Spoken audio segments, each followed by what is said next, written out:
안녕하세요. 초보계 강희정 목사입니다. 지난 시간에 팔복에 대해서 배웠는데 오늘은 빛과 소금에 대해서 배우겠습니다. 팔복이라는 것은 예수님 오심으로 천국이 시작되었고 천국은 하나님의 나라인데 하나님의 나라는 세상 나라와 다른 방식으로 살아야 되고 그 보상도 세상에서 생각할 수 없는 역전의 방식으로 보상을 해주시는 그런 모습이 나와 있다고 하면 이제 빛과 소금은 이제 팔복은 이제 개인적으로 어떻게 해야 된다. 개인적으로 어떻게 하면 하나님께서 어떻게 보상하신다. 라는 말씀이라면 오늘 빛과 소금에 대한 말씀은 물론 같은 제자들에게 하시는 말씀입니다. 계속해서 이어지는데 세상에서 이 사회에서 어떠한 영향력을 끼칠 것인가 어떻게 삶을 살아가서 그들에게 영향력을 끼칠 것인가에 대한 그런 내용이 다 담겨져 있습니다. 팔복하고 좀 다르죠. 팔복은 내가 개인적으로 어떻게 살아야 된다. 심령이 가난해야 된다. 애통해야 된다. 이런 차원이라면 오늘 빛과 소금은 세상 가운데서 어떻게 빛의 역할, 소금의 역할을 해야 되는가. 그다음에 또 한 가지는 제목은 빛과 소금이지만 또 한 가지는 율법을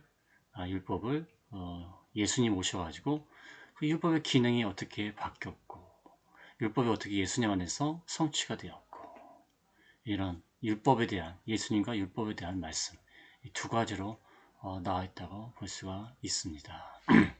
일단 성경 한번 보겠습니다. 오늘 마태복음 5장 13절에서 20절 말씀입니다. 공과책도 볼까요?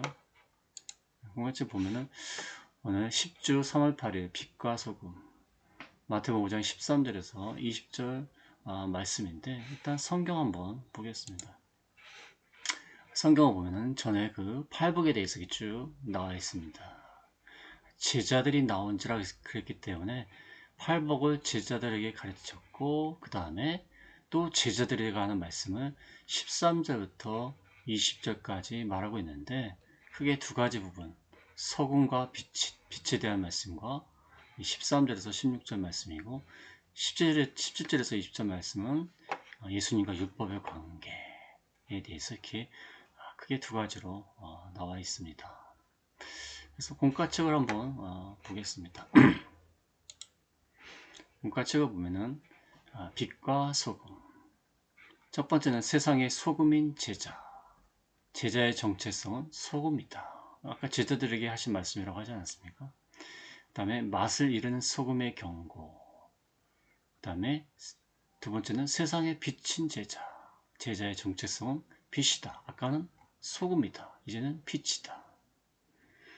그 다음에 착한 행실의 목적은 하나님께 영광을 돌리기 위한 것이다. 그 다음에 빛과 소금의 기준은 더 나은 의다. 이 제목이 빛과 소금이기 때문에 예수님과 율법의 말씀을 이렇게 연결시키고 있습니다. 빛과 소금의 기준은 더 나은 의다. 더 나은 의를 지키는 것이 빛과 소금의 기준이다. 율법의 완성자이신 예수님이 나와 있고 천국에서 산 것과 더 나은 의에 대해서 이렇게 나와 있습니다. 그래서 처음에 그 세상의 소금이 제자부터 시작하겠습니다. 성경하고 같이 보겠습니다. 13절에 너희는 세상의 소금이다. 소금이 맛을 잃으면 무엇으로 짜게 하리요. 후에는 아무 쓸데없어 다만 밖에 버려져 사람에게 밟힐 뿐이니라. 소금이니 보이시는지 모르겠지만 에임이라고 그래갖고 현재입니다. 현재 소금이니 그래서 공과책에도 소금이 되라는 게 아니라 이미 소금이라는 거예요. 정체성이 소금이라는 것입니다. 소금이에요. 소금. 지금 소금 아니니까 짜게 되라 그 말 아니라 이미 소금이라는 것입니다. 소금은 인간 생활에 필수 불가결한 물질입니다. 고대에도 소금을 월급으로 주는 경우도 있었지 않습니까? 그래서 솔트에서 샐러리가 나왔지 않습니까? 성도는 세상에 가장 필요한 존재다. 소금은 세 가지 기능이라고 생각합니다. 부패 방지, 맛을 내고 정결하게 하는 것. 이 세 가지 역할을 하는 게 사실은 우리 성도들이 소금의 역할을 하는 것입니다. 맛을 내는 소금은 먼저 얘기했습니다. 소금 맛을 내는 거죠. 하나님 말씀 받아 순종해서 자기의 인격을 만들어가는 진실한 성도. 인격이 자꾸 만들어지면 맛을 내는 거예요. 또한 소금은 자기를 녹여 희생하듯이 맛을 내듯이 희생해서 맛을 내는 거 아닙니까? 희생을 통해 사명을 감당한다. 자, 여기까지는 이제 맛을 내는 거고요. 그 다음에 부패를 막는 거. 아까 나왔지 않습니까? 맛을 내며 부패 방지, 정결하게 하는 거. 그래서 맛을 내는 것은 진실한 성도. 그 다음에 희생한다. 두 번째는 부패. 하나님의 백성은 존재 자체로 세상의 영적, 도덕적 부패를 막는 것입니다. 그 다음에 아까 정결하게 한다고 했죠. 거룩하시가 생명의 맛을 드러내는 선한 영향력 끼침으로 정결하게 하는 것입니다. 세 가지로 아시면 제일 편할 것 같아요. 부패 방지, 맛을 내고 정결하게 하는 것.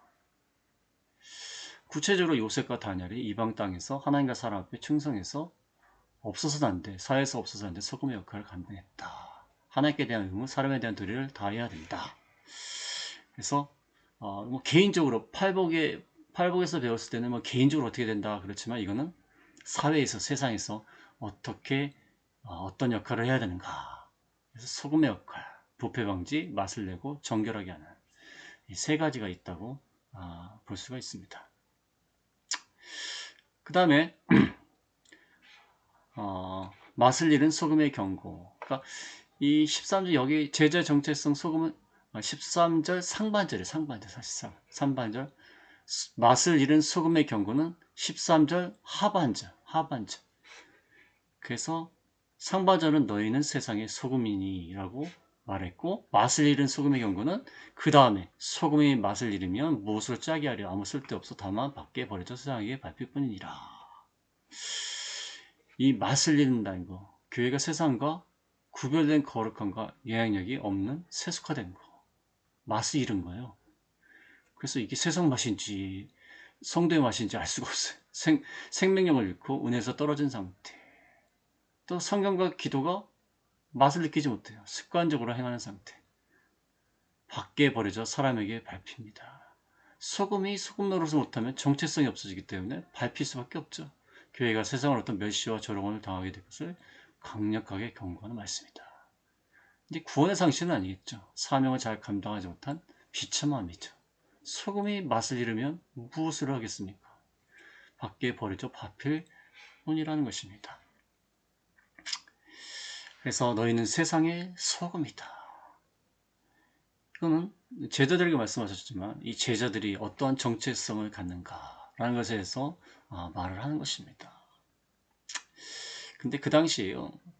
사해 인근에서 채취한 소금이 불순물이 섞였기 때문에 염분이 식겨서 내려가면 쓸모없는 광물 찌꺼기가 되었다고 합니다. 실제로 그랬다고 합니다. 요즘 소금이 맛을 잃는 소금이 있나요? 그렇지만 그 당시에는 사해 인근에서 채취한 소금이 불순물이 있기 때문에 염분이 씻겨 내려가면 염분이 없어지니까 쓸모없는 찌꺼기가 된다고 합니다. 맛을 잃는 소금, 맛을 잃는다는 게 원어적으로요 어리석어지다는 뜻이에요. 어리석어지다. 여기 나와 있죠. 맛을 잃으면 하여튼 맛을 잃는다는 게 이게 어리석어진다는 뜻이에요. 보이시는지 모르겠지만 어리석게 되다. 이 노거스 프로그램입니다. 맛을 잃게 되다. 어리석어진다는 거예요. 그래서 맛을 잃은 성도는 어리석은 성도입니다. 정체성이 없는 성도고 하나님의 뜻대로 살지 못하니까 어리석은 거죠. 하나님 뜻대로 자기 자신이 아까 진실한 사람으로 바뀐다고 하지 않습니까? 공관책에 좋은 말씀이 나왔죠. 성도는 하나님의 말씀을 받아 순종하여 자기의 인격을 만들어가는 진실한 성도다. 진실한 성도가 되지 못한 건 어리석은 거죠. 어리석다는 뜻이 있다고 합니다. 그 다음에 세상에 비친 제자, 세상의 빛이다. 14절에서 16절, 먼저 14절에서 15절, 너희는 세상의 빛이다. 14절에 너희는 세상의 빛이라. 산에 있는 동네가 숨겨지지 못할 것이요 사람이 등불을 켜서 말 아래 두지 않냐고 등경에 두다니 이러므로 집안 모든 사람에게 비치느니라. 너무 잘하는 말씀입니다. 여기도 마찬가지예요. 빛이라고 선언한 거다. 빛이다. 에이미 동사. 빛이다. 현재 너희는 세상의 빛이다. 성도는 빛 대신 예수님을 영접하고 새 생명을 받았기 때문에 이미 빛입니다. 요한복음 8장 12절 나오죠. 요한복음 8장 12절에 예수께서 또 말씀하여 이르시되 나는 세상의 빛이니 나를 따른 자는 어둠에 다니지 않고 생명의 빛을 얻으리라. 예수님이 세상의 빛이니까 예수님을 따라가는 자는 생명의 빛을 얻습니다. 새 생명을 받았기 때문에 이미 빛입니다. 빛의 본질은 어둠을 밝히고 자신을 드러내는 겁니다. 산에 있는 동네가 숨겨질 수 없고 등경 위의 등불이 방 안에 있는 모든 사람이 비치는 것처럼 제자들의 삶과 신앙은 필연적으로 세상에 드러난다. 이 빛은 진리를 전파하고 죄를 드러내기에 어둠에 속한 이들이 거절합니다. 빛이 쫙 비춰지니까 산에 있는 동네가 숨겨질 수 없고 등장대 위의 등불이 방 안에 모든 사람이 비추기 때문에 제자들의 그의 삶이, 신앙이 다 드러나기 때문에 그러니까 어둠에 속한 자는 빛을 거절합니다. 왜? 자기의 죄가 드러나니까. 요한복음 3장 19절에 나와 있죠. 요한복음 3장 19절 20절 나와 있죠. 그 정죄는 이것이니 곧 빛이 세상에 왔을 때 사람들이 자기 행위가 악함으로 빛보다 어둠을 더 사랑한 것이니라. 악을 행하는 자마다 빛을 미워하여 빛으로 오지 않으니 이는 그 행위가 드러날까 함이라. 빛이 쫙 비추면 어둠 속에 있는 것 다 드러나지 않습니까? 그래서 거절한다는 것이죠. 공과책에 보면 제자들이 가진 이 빛은 스스로 빛을 발하는 게 아닙니다. 참 빛인 예수 그리스도께로부터 반사되는 빛이죠. 우리가 어떻게 빛이 될 수가 있습니까? 예수님의 빛을 반사하는 거예요. 마치 달처럼, 태양의 빛을 반사하는 달처럼. 요한복음 8장 12절에 보면은 요한복음 8장 12절에 보면은 제가 미리 찾아놓지 않았네요. 있습니다. 요한복음 8장 12절에 예수께서 또 말씀해 주시다는 세상의 빛이니. 아까 나왔죠? 8장 12절. 정신없습니다.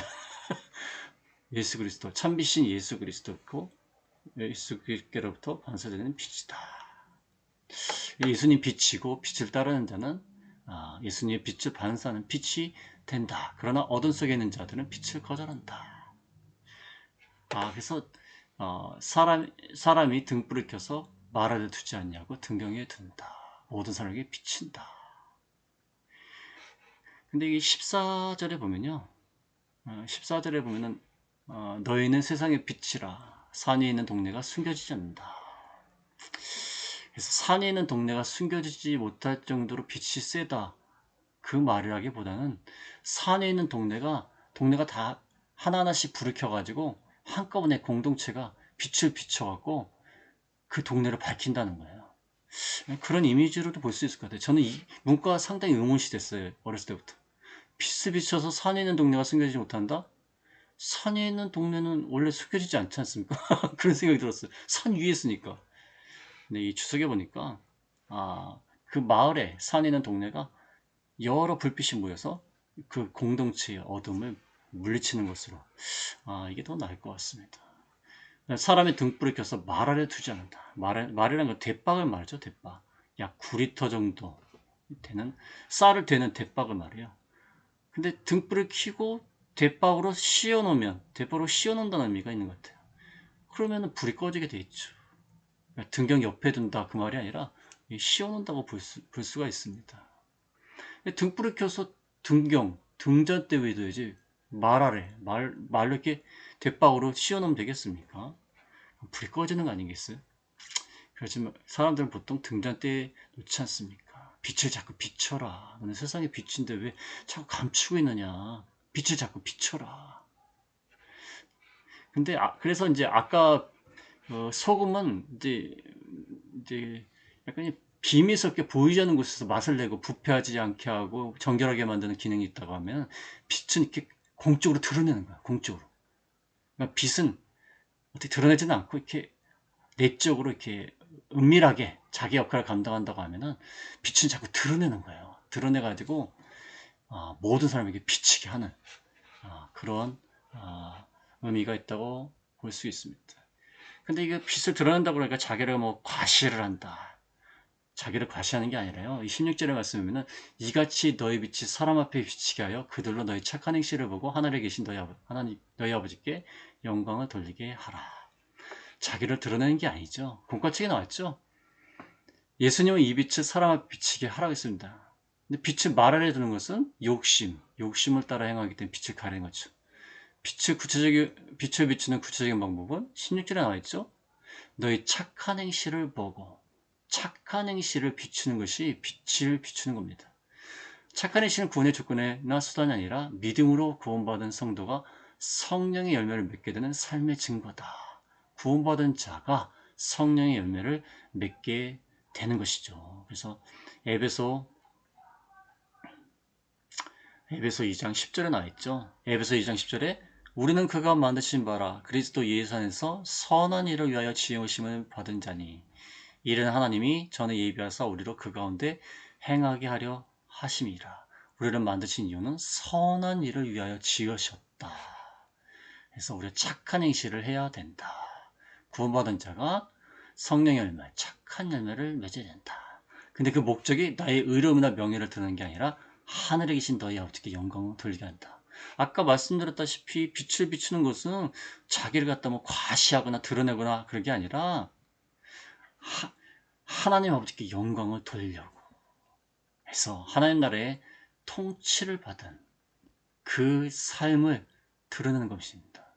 그러니까 하나님의 통치를 받고 사는 자의 삶을 통하여 빛을 드러내는 것입니다. 그래서 하나님 나라가 확장되어 나가는 것입니다. 그래서 자기 의를 드러내거나 과시하는 그러한 목적이 아니라는 것입니다. 그 다음에 이제 17절부터 20절까지 두 가지가 내용이 나왔는데 두 번째는 이제 예수님과 율법의 관계. 여기는 빛과 소금의 기준, 더 나은 의라고 국가책에 나와 있죠. 17절에서 18절에 율법의 완성자이신 예수님, 율법의 완성자다. 17절에 내가 율법이나 선지자를 폐하러 온 줄로 생각하지 말라. 폐하러 온 것이 아니요 완전하게 하려 함이라. 진실로 너에게 이르노니 천지가 없어지기 전에는 율법의 1.1획도 결코 없어지지 않냐고 다 이루리라. 예수님이 율법과 선지자를 폐하러 온 줄로 생각하느냐? 예수님 말씀을 가르칠 때 율법을 약간 무시하는 것 같기도 하고 부정한 것 같기도 하고 그렇게 느낌이 드니까 폐하러 온 줄로 생각하는데 폐하러 온 것이 아니라 완전하게 하려 하는 것이다. 공과책에 보면은 예수님께서 가르치신 착한 행실, 아까 착한 행실을 보고 하나님께 영광을 돌리라고 했지 않습니까? 착한 행실은 구약의 율법과 단절된 새로운 것이 아니다. 새로운 것을 예수님이 가르치신 게 아니에요.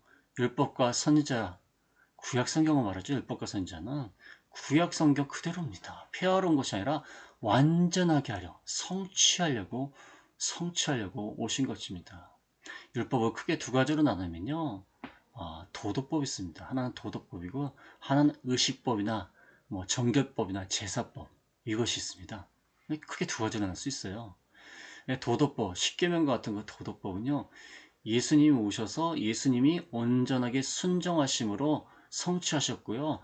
예수님이 그 의미를 정확하게 밝히심으로 성취하셨습니다.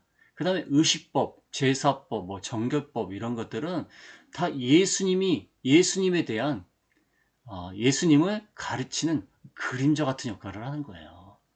예수님을 예표하는 겁니다. 예표를 하고 있는데 실체 대신 예수님이 오셨어요.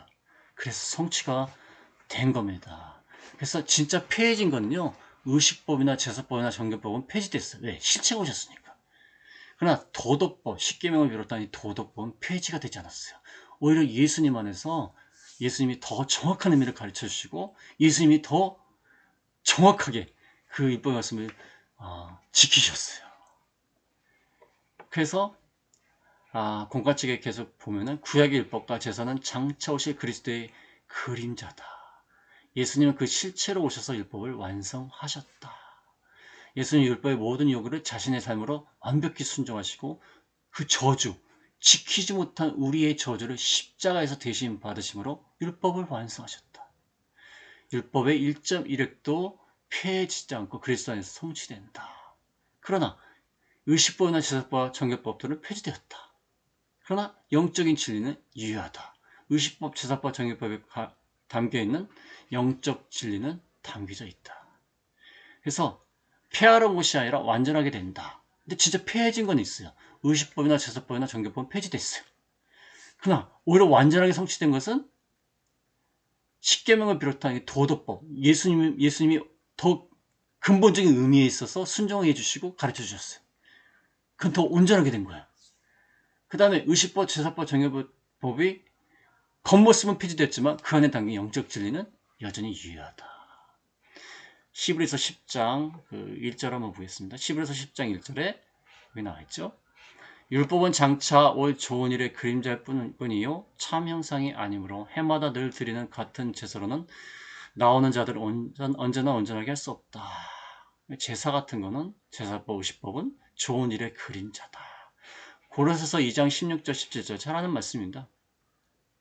고로새서 2장 16절 17절은 그러므로 먹고 마시는 것과 절기나 초하루나 안식일을 이유로 누구든지 너희를 비판하지 못하게 하라. 이것들은 장래일의 그림자이나 몸은 그리스도의 것이니라. 절기, 초하루, 안식일 다 예수님을 예표하고 있는 것입니다. 고로새서 2장 14절도 나와있죠. 고로새서 2장 14절에 보면 우리를 거스리고 불리하게 하는 법정으로 쓴 증서를 지우시고 제하여 버리사 십자가에 못 박으시고 해서 율법의 모든 저주도 십자가에서 다 못 박으심으로 완성을 하셨다는 것입니다. 그래서 율법을 폐기하러 오신 것이 아니다. 보충하자면 이 율법의 1.1핵이라는 것은 1점이라는 것은 히브리어로 작은 글자가 요드예요. 요드. 보이지도 않아요. 요드. 헬라어는 이오타요. 꼬리같이 생겨요. 이오타. 자세히 봐야 돼요.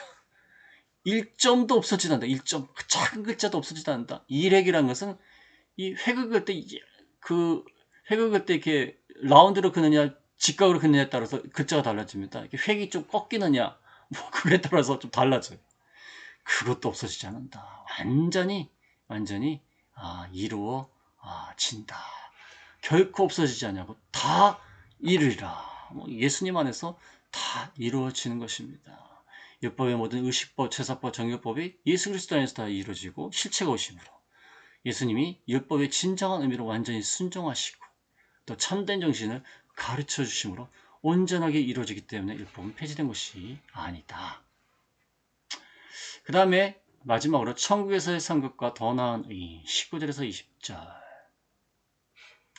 19절에 보면 그러므로 누구든지 이 계명 중에 지극히 작은 것 하나라도 버리고 또 그같이 사람을 가르친 자는 천국에서 지극히 작다 일컬음을 받을 것이요 누구든지 이를 행하며 가르치는 자는 천국에서 크다 일컬음을 받으리라.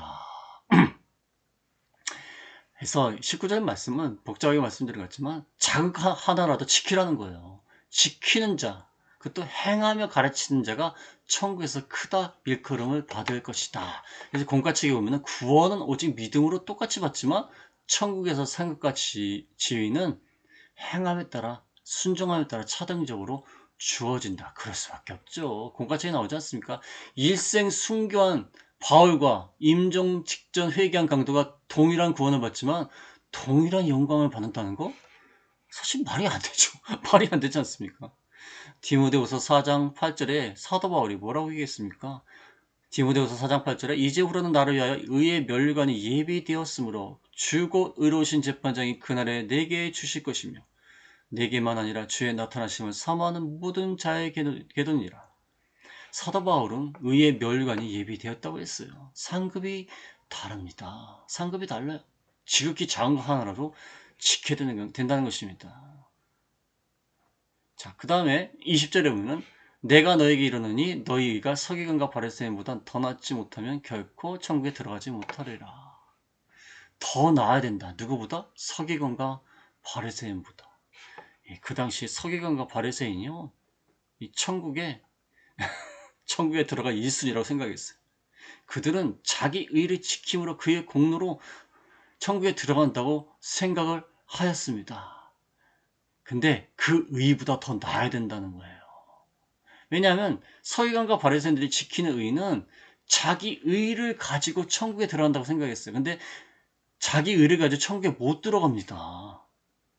우리의 의는 뭐냐? 우리의 의는 예수님으로부터 전가된 의예요.